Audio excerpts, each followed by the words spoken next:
Bien avant que Kinshasa n'existe, avant les routes, avant les frontières, il y avait un royaume puissant au bord du grand fleuve Congo. Un royaume prospère, riche en terre.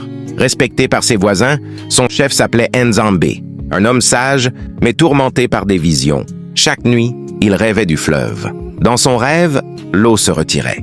Les poissons mouraient, les villages brûlaient. Au réveil, il convoqua les anciens. « Le fleuve nous avertit, dit-il. » Mais les conseillers rirent. Le fleuve est éternel. Nzambe insista. « Nous prenons trop. Nous oublions les rites. Nous ne respectons plus l'eau. » Les jeunes guerriers se moquèrent. Le commerce prospérait. Les récoltes étaient abondantes. Pourquoi écouter la peur? Puis un matin, le fleuve changea. Le courant devint violent. Des pirogues furent renversées. Des poissons flottèrent morts à la surface. Les anciens commencèrent à douter. Nzambe ordonna un grand rituel de réparation. Mais une partie du peuple refusa. Ce ne sont que des coïncidences. La division s'installa, des conflits éclatèrent. Les villages voisins attaquèrent. Le royaume autrefois uni devint fragile. Une nuit, Nzambe fit un dernier rêve.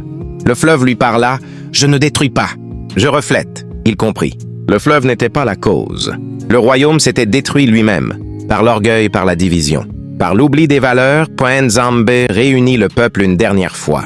Ce royaume ne tombera pas à cause de l'eau, mais à cause de nous. Mais il était trop tard. Le royaume se fragmenta. Les générations suivantes oublièrent son nom. Seul le fleuve resta. Et parfois, quand le courant devient étrange, les anciens murmurent « C'est le souvenir du royaume oublié ». Un peuple ne tombe pas par une force extérieure, mais quand il oublie son unité et ses valeurs.